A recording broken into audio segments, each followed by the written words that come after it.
At my 28th birthday party, in front of everyone, my husband, Matthew, carried my sister out of the swimming pool and into a private room. Everyone expected me to swallow my pride and let it go. Instead, I ruined the celebration and demanded a divorce. Matthew's smirk was infuriating. "Are you sure? There are no takebacks with me." "I know," I said firmly. 3 years later, I went to pick up my boyfriend, a doctor, from his shift. And there was Matthew, sitting in the office, holding a beautiful little girl. The moment our eyes met, a cold smile curved his lips. He pointed at me and said to the girl, "Weren't you looking for your mother?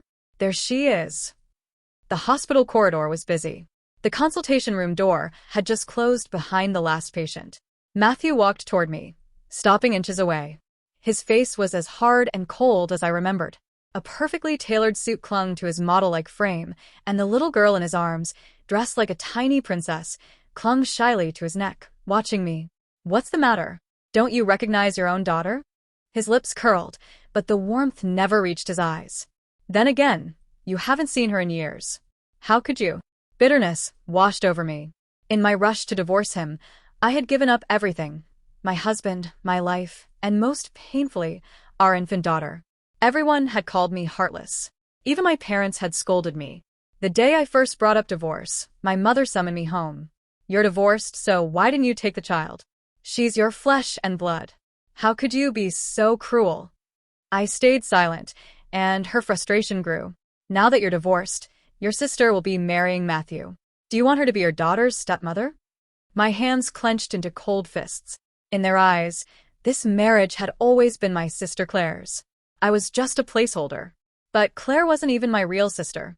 In a cruel twist, we had been switched at birth. When I was finally returned to my biological family, the arranged marriage with Matthew fell to me. Claire, forced to break off the engagement, had left the country, cutting off all contact. Somehow, my parents had convinced Matthew to marry me instead.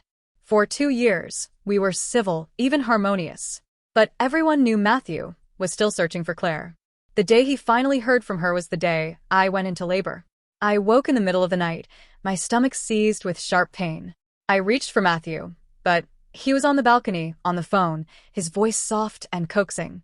"I'll come get you myself. Don't worry, no one will say a word. Okay, I'm leaving now." He saw me.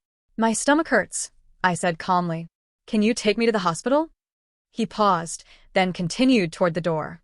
"I'll have the driver take you." I called after him, panic creeping in. The look he gave me was ice. "What is it now?" A contraction doubled me over. "Matthew," I said, my voice shaking, "if you walk out that door today, we're over." His expression darkened. "What are you trying to do now, Isabella?" "I'm just picking her up." "What are you so afraid of?" His words cut deeper. "Don't forget, this marriage was supposed to be hers." It felt like being doused with freezing water. In 2 years of marriage, I hadn't expected love, but I had hoped he was ready to build a life with me. It had been a lie. Another contraction struck, forcing me to bend over, gasping. Claire's cold voice came through Matthew's phone. "If she doesn't want me here, I'll just buy a ticket and leave." Matthew's face tightened, then he strode out the door. "Don't be ridiculous. I'm on my way.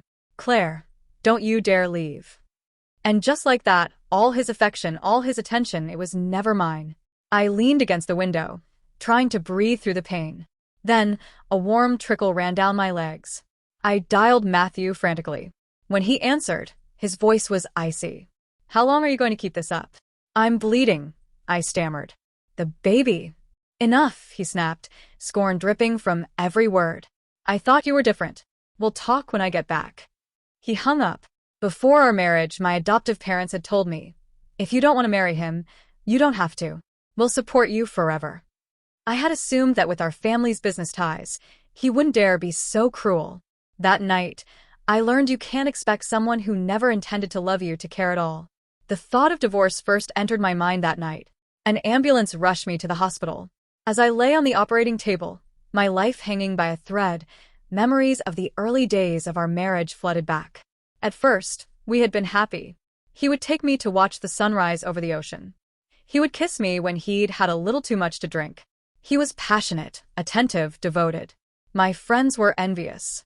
"Your husband spoils you rotten," they would say. But that happiness lasted only 6 months. I realized something was wrong when I overheard him speaking to a friend.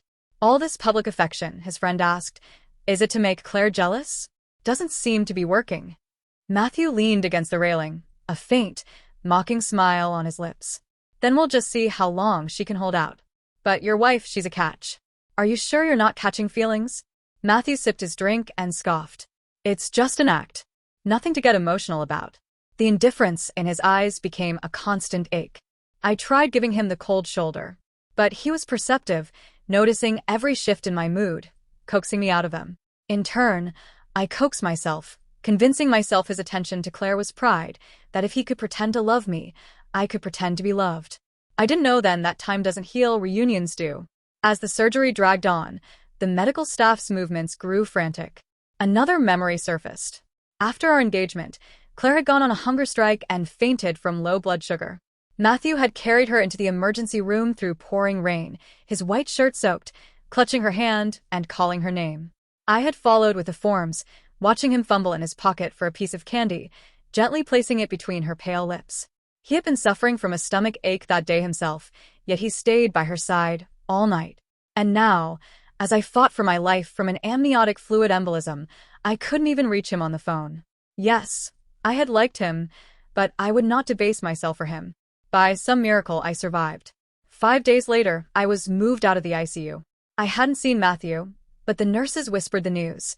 While I fought for my life, he had been hosting a welcome home party for Claire, complete with fireworks.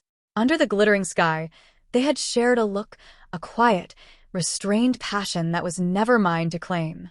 In this marriage, I had forgiven so much in the hope of happiness, only to realize our ending had been written long before. There was nothing I could do to change it. The first thing I did after discharge was request a divorce. He remained silent for a long moment. Don't overthink it. Just focus on getting better, he said, assuming it was postpartum emotion. 3 months later, at my birthday party, I brought it up again. He was carrying a dripping Claire into a room. Are you sure about this? There are no takebacks with me, he said, smirking. I know, I replied calm. Matthew. Poppy. Claire's voice snapped me back to the present. Flawlessly made up, she glided to Matthew's side. What did the doctor say? The surgery is scheduled for next month, he replied. Claire exhaled in relief. You have no idea how hard it was to get an appointment with Dr. Hayes. Now our little Poppy can finally, she trailed off, eyes flicking to me. Isabella? Before I could respond, she continued. Did you come back because you heard Poppy was sick? I suppose it makes sense. You are her mother, after all. Matthew's voice cut in, icy and sharp. Her mother? She doesn't deserve the title. I froze, staring at the child in his arms. In her eyes, I saw disappointment and sadness I could not bear. For a moment, it felt like shards of glass had pierced my chest. At first, Matthew had agreed to let me take our daughter, but he changed his mind. When I demanded an explanation, he lounged on the sofa, long legs stretched out. Claire doesn't want children. She's worried about her figure. She's my child, I screamed. She's mine too. Don't worry, Claire will treat her as her own. I refused. I wouldn't bend. Finally, his gaze turned icy. Isabella, don't forget how your adoptive parents got their jobs. In that moment, I realized I was powerless. Claire, sensing tension, tried to smooth things over. Why don't we all have dinner? Catch up. What do you say, Matthew? His eyes were cold. I have no interest in catching up with my ex-wife. He walked away. Claire returned to me. You're not here to take Poppy from me, are you? No, I said. I'm here to get married. She blinked, surprised. You're getting married? It had been 2 years since my divorce, and she and Matthew were still unmarried. Here I was, beating her to the altar. Then, surprisingly, she sighed in relief. Congratulations. Have you set a date? The 8th of next month. She hesitated. You haven't told your parents yet, have you? Maybe you should ask for their opinion. That night, my parents called, asking me to come home. The moment I walked in, my mother's face was a mask of disapproval. What are you doing back? I thought you said you'd never return. And who are you marrying? What kind of family is he from? Does he know you've been married before? That you have a child? I used to think home was a safe harbor. For me, it had always been the storm. My parents knew exactly where to pour salt in my wounds. Even knowing they disliked me, their words still cut deep. My eyes welled up, and the pain made it hard to breathe. Seeing my silence, Claire quickly intervened, though her words were meant for me. Isabella, just say something. Mom's worried. If he doesn't know, you should tell him sooner rather than later. I smirked, sarcasm dripping from my voice. Don't compare him to you. You're not worthy. My parents snapped in unison. What did you just say? Say that again. Matthew's voice echoed from the stairs. What's going on? He stood on the landing, holding Poppy's hand. Claire went to him, taking Poppy's hand. Matthew, Isabella is getting married. Oh, he said, indifferent. Congratulations. That's what I said, Claire chimed. Congratulations on finding true love. By the way, Isabella, why didn't you bring your fiancé home today? Dinner isn't necessary. He's busy. I placed an invitation on the coffee table. This is for you. Come if you want. And from now on, don't call me unless it's an emergency. As I turned to leave, my eyes met Poppy's. Her lips moved, forming a silent word. Mama. My hand clenched, a storm of emotion rising. After a brief internal struggle, I looked away, masking my face, and walked out. I waited outside for my fiancé, Noah, when a car pulled up beside me. The window rolled down, revealing Matthew's cold, handsome face. Get in. No, thank you, I said politely. My fiancé is coming. He chuckled softly. Isabella, haven't you done your research? Research on what? Bigamy is illegal. We're divorced. Are we? His long fingers drummed on the steering wheel. What if I never signed the papers? I froze. What did you say? He didn't answer, only repeated, get in the car.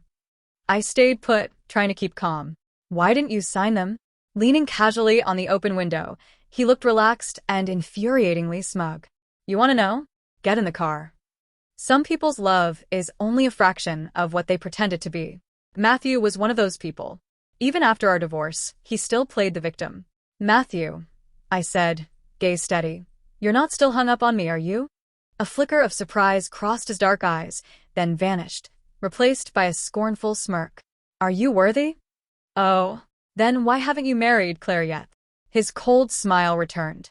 So, you're dropping the act? What act?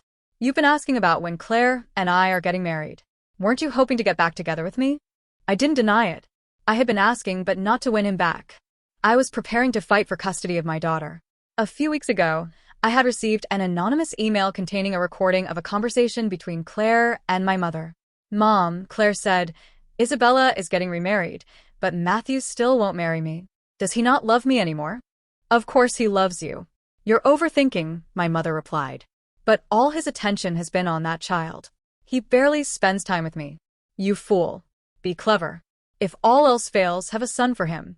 That'll secure your status. But I said I didn't want children. That's just an excuse to keep him from Isabella.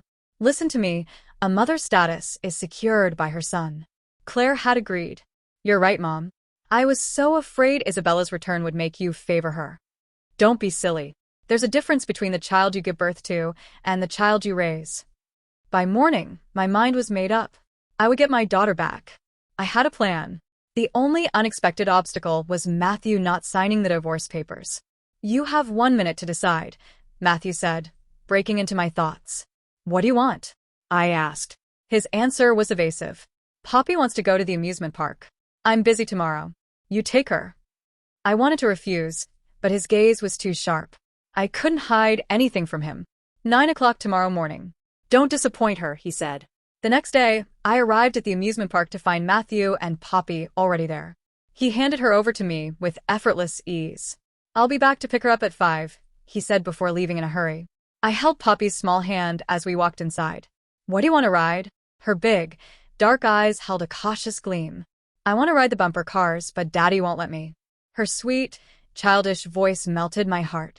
You're still a little small for the bumper cars, I explained gently. You might get hurt. How about we find something else? Okay, she agreed eagerly. But we had only taken a few steps when someone stepped into our path. Claire, holding a cake box, smiled widely. Matthew asked me to pick up Poppy's favorite cake. You should take it with you. I didn't want to, but Poppy's excited expression won me over. Have fun, Claire chirped, her smile stretching a little too wide. Even then, I felt a flicker of unease. She knew Poppy was allergic to mangoes, and the cake was filled with them. By the time we reached the emergency room, chaos had erupted. Matthew and Claire stormed in. Claire pointed an accusing finger at me. How could you give her a mango cake? Don't you know she's allergic? I knew Claire was manipulative, but this level of brazen deceit shocked me. Worse, Matthew seemed to believe her. His face drained of color, fury simmering. You gave it to her? It wasn't me, I said, forcing my lips into a thin line. Claire brought the cake. She said you, Isabella. Claire interrupted, tears already forming. I was at dance rehearsal all morning. How could I have brought a cake? I've been taking care of Poppy for years. I know she's allergic. Even if you're trying to take her away, you can't put her health at risk. I wanted to speak, to defend myself, but the words stuck in my throat. As her mother, I hadn't even known about her allergy. I had watched her eat the cake, completely unaware. Matthew's expression, a mix of shock and disgust, froze me. He had never looked at me this way before. The sharp pang in my chest made it hard to breathe. No matter what I said, I was being blamed. I was powerless. Then my parents arrived. Without asking a single question, they started shouting. I knew you were up to something by coming back. Even a tiger won't eat its own cub. How could you harm your own child? Are you even human? You were raised in the countryside, a wild animal. We never should have brought you back. My hands clenched at my sides. I was rooted to the spot. I knew they favored Claire, but to condemn me without hearing a word of my side. I was the victim, yet everyone treated me like the enemy. I bit my lip so hard I tasted blood. My hands and feet turned icy. Just as I felt myself drowning in their accusations, a man's voice cut through the chaos like a lifeline. That's enough. A white coat brushed past me, and the next moment, I was enveloped in a hug. His hand clasped mine, fingers warm and reassuring. After a quick once-over, he exhaled, relief flickering across his otherwise stern expression. Have you lost the will to defend yourself? He asked, his voice calm but commanding. I clutched his coat, all the pain and injustice spilling out. Poppy's in the ER, my voice broke. She ate the cake Claire gave her. I know, he said steadily. I saw the security footage. Shock rippled through the room. Claire's face paled, but she quickly forced a smile. Dr. Hayes, you know Isabella? That's wonderful. No, it's not wonderful at all, Noah interrupted, his voice cold and unwavering. If you truly cared about family, you wouldn't have tried to harm her child or frame her for it. His eyes, usually calm and detached, burned with stormy intensity. Dr. Hayes, this is a family matter. My father finally spoke, polite but distant. No longer, Noah cut in. His quiet voice carried undeniable authority. Since none of you seem to want her, you're not invited to our wedding. What? Wedding? You're getting married?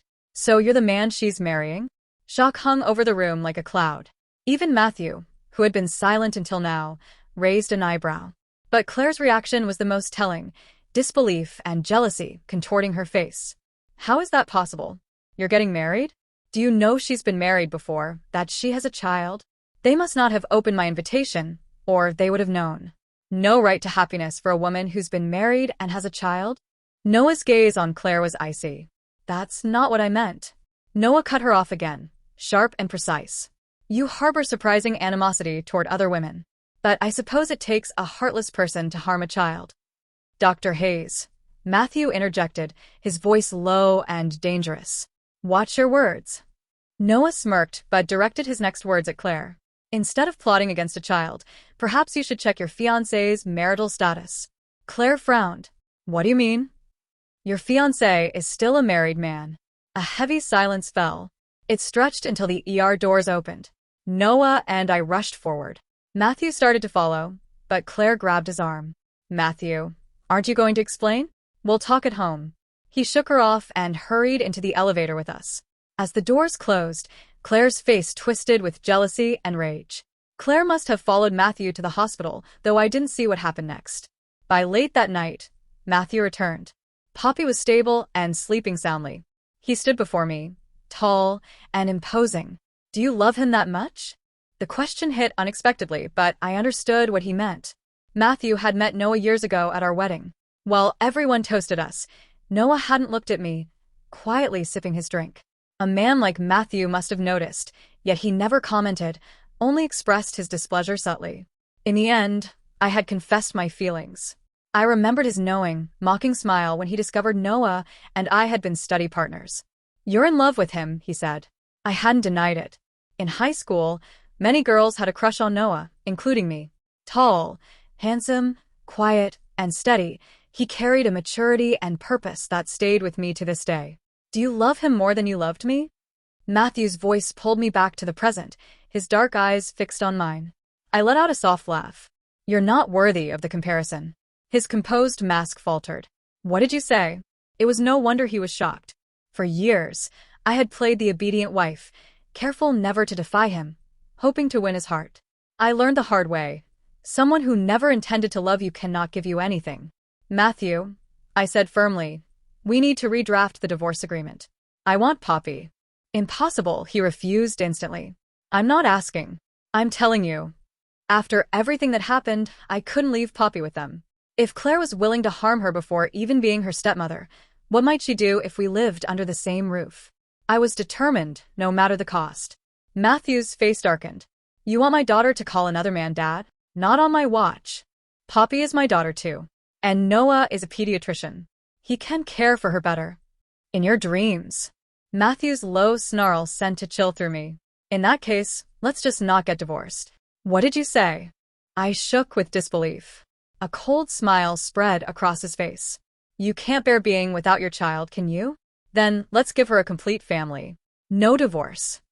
"Are you insane?" I demanded, furious. He gave me a long, hard look. "I'll be here to pick you both up tomorrow afternoon." "Matthew, what are you trying to do?" Ignoring me, he checked on Poppy one last time before striding out of the room. He ignored me, checked on Poppy one last time, and strode out of the room. I thought Matthew was merely trying to spite me. After all, Claire was the one he truly wanted to marry. But when Claire stormed into the hospital to confront me, I realized he was serious. "Isabella, what did you say to Matthew to make him call off our wedding?" she demanded. "What does your wedding have to do with me?" I asked. She threw the old divorce papers at me. "He never signed them, did you know that? Don't tell me you didn't know." I glanced at the papers, my signature alone across the top. By then I had accepted that Matthew and I were still legally married, so I answered calmly, "I didn't know." He had said he would handle it, and I had believed him. At the time his attention was fixed on Claire, so why he hadn't signed the papers in 2 years was a mystery. I met her eyes. "If you can, get him to sign them as soon as possible. Bigamy is a crime. I want this sorted before my wedding." My reaction seemed to confuse her. "So, you're really not here to get back with him?" she asked uncertainly. "No, from the moment I decided on divorce, I had no intention of returning." She still looked skeptical. "But you want your daughter, don't you? If he won't divorce you, you can live with her." "Claire, let's work together," I said. She studied me, searching for some hidden motive. After a long moment she asked, "How?" "That's up to you. But once he signs those papers, I'll take Poppy and disappear." "Why should I believe you?" "Because you don't want to be my daughter's stepmother." Her expression changed through several shades, finally settling on reluctant acceptance. "Deal." "You have my word." After Claire left, I checked Poppy out of the hospital. In the car she kept looking at me with those big, curious eyes. After the 8th time she asked where we were going, I pulled over. "Poppy," I said seriously, "do you want to live with Mommy?" "Can I live with Mommy?" she asked, hopeful. "Of course." "And we won't ever be apart again?" "Never again." Her face lit up. "Then I want to live with Mommy forever and ever." I exhaled, the relief hot and sudden. "From now on, if anyone asks, tell them you want to live with Mommy, okay?" She nodded, not fully understanding everything, but trusting me. The moment we got home, I filed for divorce online. I didn't trust Claire, and I certainly didn't trust Matthew. He looked like a gentleman, but underneath he was a madman. That night, shortly after I put Poppy to bed, the doorbell rang. I peered through the peephole and saw Matthew. He had found us. I texted Noah quickly, telling him what was happening. He was probably in surgery. There was no reply. Then I texted Claire. A minute later Matthew's phone rang. I don't know the words exchanged, but he left in a hurry. I waited, then went back to bed. In the middle of the night a call woke me. It was one of Noah's colleagues. "Dr. Hayes got into a fight. You need to come to the hospital." I had never seen Noah in a physical fight, So my heart hammered as I rushed to the hospital. The colleague's words kept replaying in my head. Mr. Sterling came looking for him and started swinging. Dr. Hayes didn't fight back. He's in pretty bad shape. You should come see for yourself. I didn't expect to see Matthew there. I was about to go into Noah's room when I heard his voice. Was it worth it? For a woman like her? Noah answered after a long pause, quietly. Do you know why I didn't fight back? Because this way, she has a better chance of winning custody. Matthew laughed coldly. What's so special about her that you do this? Noah didn't rise to the bait. Instead, he asked, You sent her that recording, didn't you? You thought if you dragged out the divorce, she'd come back. There was satisfaction in his tone. You shouldn't let the sun go down on an argument with your wife, Mr. Sterling. Especially not when you've let years go by. Matthew's face went thunderous, but he said nothing and left. I slipped into an empty room until he was gone. When I finally went into Noah's room, he flinched, then looked at me with a guilty, wary tilt. What are you doing here? If I hadn't come, I said sharply, how would I know you'd let yourself get beaten to a pulp? His colleague had not been exaggerating. Noah's left arm was in a cast, his head wrapped in bandages, and bruises marked his face. We're calling the police, I said, firm. We'll get a medical report and sue him. Noah, I began, but he stopped me with a soft look. If I hadn't wanted him to, he wouldn't have laid a finger on me. He did, I said, resolute. Next time I'll fight back, he said. I almost laughed. You want there to be a next time? He was silent, and for the first time since all of this began, uncertainty passed between us. I brought Poppy to the hospital to help care for Noah while he recovered. To my surprise, she adored him. The moment I turned my back, she would climb onto his bed, demanding stories and playful attention. Whenever I grew frustrated, the two of them would grin at each other, and somehow charm would win the day. It was an unexpectedly peaceful and happy time. On the day Noah was discharged, he handed me the medical report along with the security footage of the fight, saying, Use this to sue Matthew if you need to. Before I could act, a courier delivered a new set of divorce papers from Matthew. The terms were different this time. Custody of Poppy was explicitly granted to me, along with child support, left blank so I could decide the amount. At the bottom, Matthew's signature was already there. I didn't know what had made him change his mind, but I was relieved to avoid a court battle. The 1-month cooling-off period passed quickly. On the day we finalized the divorce, I spotted Matthew at the courthouse. He was dressed sharply in black, reminiscent of our wedding day. He looked surprised to see Noah and Poppy with me. Poppy ran toward him with a cheerful wave. Daddy, Uncle Noah says I can go home. During the cooling-off period, she had her surgery. Noah had performed it himself. The operation was a success, and she was recovering well. Matthew had only appeared at the hospital on the day of the procedure and hadn't returned since. He reached out to her, then hesitated and pulled his hand back. Noah, noticing, said, I'll take her for a walk. Let me know when you're ready. Okay, I replied. The divorce process itself was surprisingly quick and painless. When the certificate was finally in my hands, a huge weight lifted from my shoulders. As I walked out of the courthouse, I saw Noah and Poppy on the lawn, collecting fallen leaves. I started toward them when Matthew's voice stopped me. Aren't you going to say anything? I paused. Congratulations on your divorce, I said automatically. He pressed his lips together. Isabella, if I hadn't agreed to the divorce back then, would you have left? I considered him for a moment. Matthew, do you know what the worst part was? After Claire came back, you didn't even bother to pretend to love me anymore. I'm not the type to cling to someone who doesn't want me. So I took my heart back and made a polite exit. A door that won't open for you shouldn't be knocked on again. As Noah's car drove away, I saw Matthew standing outside the courthouse, lost in thought. Whatever he was thinking was no longer my concern. I held the sleeping Poppy close and exchanged a smile with Noah. See, he said with a smug grin. Sometimes, you just have to go after what you want. The day Matthew realized he didn't love Claire was the day Noah was discharged from the hospital. On impulse, he had driven there, but Claire intercepted him in the parking lot. You come here every day, she accused, her voice sharp. Don't tell me you're just now realizing you're still in love with Isabella. For weeks, she had been pressing him to set a wedding date, but he always put her off. For over a month, she had followed him, watching as he lingered outside Noah's hospital room, observing the easy, loving interactions between Isabella, Noah, and Poppy. They were a perfect family. Even Poppy seemed happier with Noah than she had ever been with Matthew. At first, Claire had thought that seeing them together would make him give up. But it was like an addiction. He came every day just to watch. And he did nothing. She couldn't take it anymore. She had to confront him. She never expected his confession. You know Isabella and I are still married, right? I'm not divorcing her. Claire froze. What do you mean? Are you breaking up with me? Yes. Why? After all these years I've spent with you, what was it all for? Matthew took a long breath. I'm sorry. Seeing his resolve, she softened her tone. It's okay. We can work on our relationship. Just divorce Isabella. She wants the child, right? Give her the child. We can have our own. He cut her off coldly.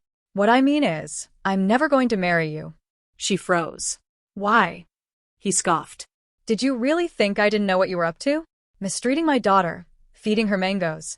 Claire, if you don't leave me alone, I can have you charged with attempted murder. The accusation hit her like a final, crushing blow. Claire was devastated. So, you knew all along? Why didn't you say anything? That's none of your business, he said, turning away. Across the parking lot, Noah and Isabella were getting into their car. Matthew didn't even have a chance to say hello. He tried to retreat to his own car, but Claire blocked his path. Matthew, you're a coward. You always have been, and you always will be. If you had stood up to your family back then, I would have been the one to marry you. But you didn't. And 2 years ago, if you had been honest with yourself, you wouldn't have lost Isabella. So, what if you have a marriage certificate to hold over her head now? Her heart is gone. You're just a pathetic loser. Matthew drank all night. When he finally sobered up, he decided to let her go. After Noah and Isabella's wedding, they moved away. Matthew Sterling, CEO of Sterling Industries, never remarried. Friends tried to reason with him. Matthew, it's been years. They're married. They have another child. You have to move on. His eyes were red-rimmed, pain a constant weight on his chest. How can I move on? In the 2 years he had known Isabella, he had believed it was all an act. But her smile, her laugh, every subtle expression had been etched into his soul. And in the dead of night, it was the memory of her despair, the look of her broken heart, that haunted him again and again.